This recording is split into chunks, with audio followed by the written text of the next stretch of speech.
Welcome to our video on enhancing your vocabulary. Today, we'll explore 10 fascinating synonyms for the word look, along with their meanings and examples. First up is glance.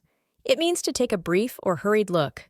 For example, she glanced at her watch before heading out. Next, we have gaze. This means to look steadily and intently, often with admiration. He gazed at the stars in wonder. Peek is another great synonym. It means to look quickly or secretly.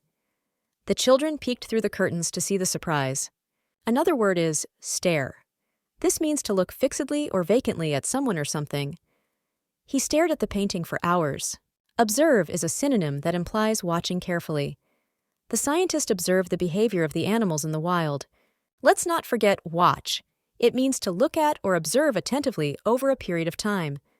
They watched the sunset together. Glare means to look at someone angrily or fiercely.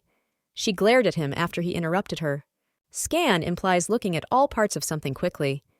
He scanned the crowd for familiar faces. Peep is similar to peek, but often more secretive and brief. She peeped through the keyhole to see what was happening inside. Finally, we have spy. It means to catch sight of something or someone suddenly. He spied an old friend across the street. That's it for today's video on synonyms for look with meanings and examples. Thanks for watching and enriching your vocabulary with us.